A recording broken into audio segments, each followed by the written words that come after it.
most merciful thing in the world, I think, is the inability of the human mind to correlate all its contents. We live on a placid island of ignorance in the midst of black seas of infinity, and it was not meant that we should voyage far. But someday, the piecing together of disassociated knowledge will open up such terrifying vistas of reality and our frightful position therein, that we shall either go mad from the revelation or flee from the deadly light into the peace and safety of a new dark age. Have you ever felt like there was something unsettling just outside of your understanding, like a whisper telling you a secret that you mustn't know? The Call of Cthulhu introduces us to our protagonist, Francis Thurston. He's an American anthropologist, and after his uncle passes away in kind of mysterious circumstances, Francis decides that he's going to investigate this murder, and he begins to uncover a kind of mysterious cult that follow a god called Cthulhu. I don't know if he's exactly a god, but that's the way that they worship him. That's the way that his followers kind of see him.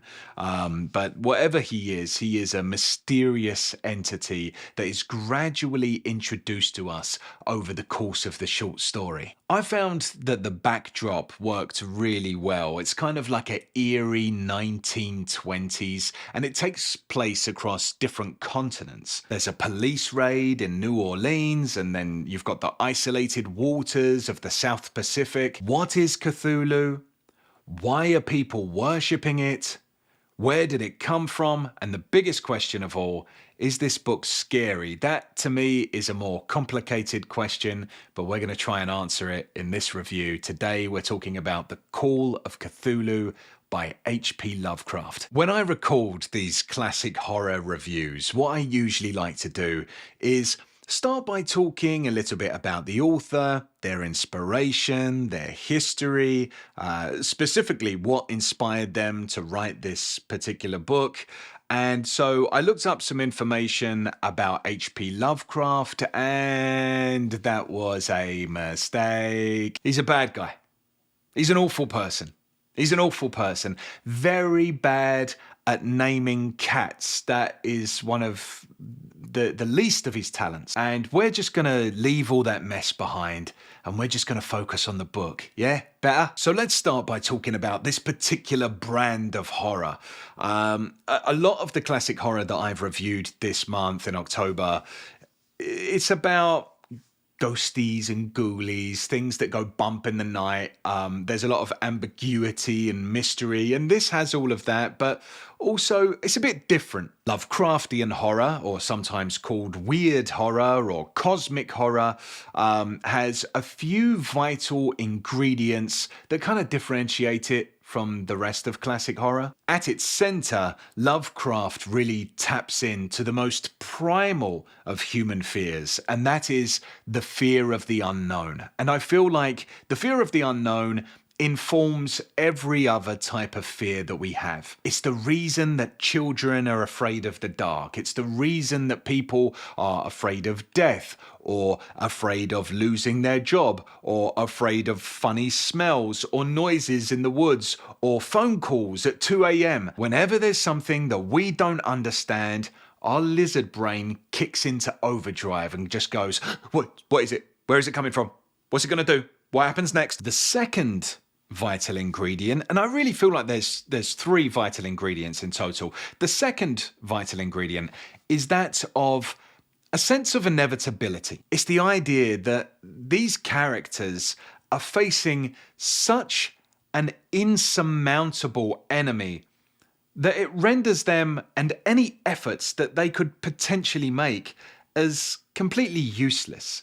It's almost pointless to resist, really. You may as well give up. And sort of realizing that is half the horror, I think. It's sort of looking at it and just going, I have no chance. And then you've got the third and final ingredient of Lovecraft's horror, and that is a sense of not just inevitability, but of insignificance. In the grand scheme of Lovecraft's universe, we are nothing more than a tiny little speck. It's laughable that we could think that we could ever resist that some of the forces that are out there, that we could imagine that we play some part in our own destiny. And there's a horror in recognizing that insignificance, a kind of dread. It's like we're not the heroes, we're not the villains, we're not even really the victims. We are so insignificant. We barely play a part in this story. All we can do is witness this incredible power in front of us and just hope that we aren't accidentally swept away, that our little realities can go on. And although that idea and that concept is very scary, I didn't find the book to be that scary. And I think that that's in part because of the way that it was written. So many of the stories that I've reviewed this month, I mention a term, I feel like I'm just saying it over and over again, epistolary. So it's a way of telling a story through the use of letters and journal entries and newspaper articles. And whilst I felt like that worked really well in Dracula and Frankenstein and the Fall of the House of Usher, I felt it was really fitting in these stories. In The Call of Cthulhu, it didn't work as well for me. And I think that's because in those other stories, we are kind of seeing the story through the eyes of the person who's writing the journal entry. But in this story, we are looking at things through the eyes of someone who is reading the journal entry and reading the newspaper articles. So there's that extra layer of disconnect between us and what's happening. It's like the difference between hearing a scary story from someone who was there and you can kind of ask them questions. Oh, then what happened? Then what did you do?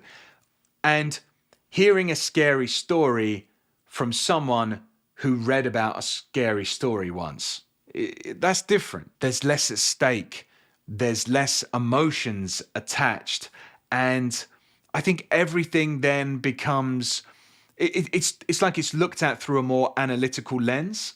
And in a nutshell, basically what I suppose I'm saying is that the danger is never here. It's never now. So yeah, I mean, the Call of Cthulhu is, I think, a story that has a frightening concept, but the way that it's told just removes and extracts all of the fear.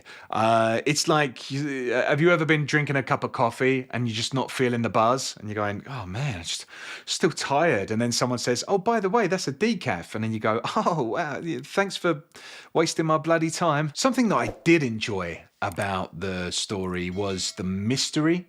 Although I didn't feel like the characters were very well fleshed out, there was enough ambiguity that it allowed me to imagine a world where Cthulhu could actually exist and we're just collectively all unaware of it. At the very beginning of the story, Francis, the protagonist, finds a mysterious little bas-relief. And by the way, this is another word that I had to look up. I didn't know what a bas-relief was, right? But it's like a little stone, I think it's stone, carving. It's like a mixture of an octopus and a dragon and a humanoid, kind of like hunched over with its knees pushed up to its chest. And this does a good job, I think, of introducing us to the idea of Cthulhu, but also it kind of sets that unnerving tone, right? Just by discovering this mysterious little artifacts and thinking, oh, what's this? As far as all of the characters go, I have to say, you know, they're pretty bland. Even the protagonist, you know, we know very little about him. We know that he is motivated by trying to solve a mystery about the death of his great uncle. But other than that, we don't know a great deal about him, any kind of aspects of his personal life or any of his history. And so, it's difficult to care about someone when you don't really know who they are. He was really more of a conduit, a lens through which we get to read these letters. And the characters in the book all kind of felt like they were just functional. They were there for the purpose of telling a story and nothing more. The characters didn't add anything. They didn't make me feel anything. They weren't interesting in any way. It was all just based on their experience and their witnessing something incredible. Also, the writing, I didn't love the writing style. I spoke about how when I reviewed Frankenstein, I really enjoyed the style of writing.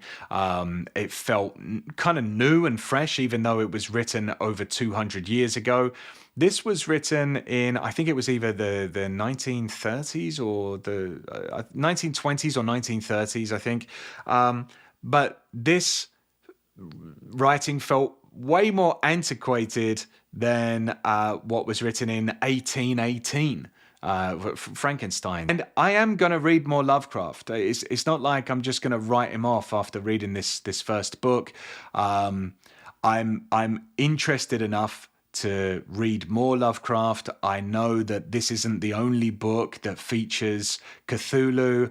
There's a whole mythos about it. So I want to dive into that, and maybe I get to come face to face with the creature, and it'll be way more frightening. This might be just a loose introduction to the concept of the character before later on we actually go and meet the character. That'll be really cool. And of course, there's always the possibility that Lovecraft is just way too sophisticated for me, and I'm too stupid to understand his genius. That's definitely a possibility. I'm not being facetious when I say that. At the end of the day, I'm just a little ragamuffin from the streets of East London. I ain't got no proper book learning or nothing. Would I recommend The Call of Cthulhu? I don't know. I guess it's whatever you're into. I know that undoubtedly it is one of the cornerstones of cosmic horror. It's, I think, necessary reading if you want to delve deeper into the mythos of Cthulhu. I feel like you have to read this book. I do feel as though I've been given a glimpse into another universe that is just teeming with incomprehensible entities, and I want to meet more of them. If you're a big fan of Lovecraft, please don't yell at me. I'm a very sensitive boy. Maybe what you could do is constructively lead me in the right direction and say, well, you shouldn't have started off with this book. It sounds like maybe you might enjoy this one a bit more, something a bit more character driven, something a bit more accessible to an idiot like you. That might be the sort of thing that you say to me, and I would appreciate it, actually. If you want to tell me where to start with Lovecraft, then I'm all ears. That was book 9 of my classic horror book reviews for the month of October, and I'm coming up to my final book now that I'm going to be reviewing, and that is The Haunting of Hill House by Shirley Jackson. This is the last one I'm going to be reviewing, and then at the end I'm going to rank all 10 of the classic horrors. I'm going to try and have a bit of fun with it. And if you'd like to see my review for The Haunting of Hill House, then you can click up here. Thanks so much for watching this video. I really appreciate it, and happy reading.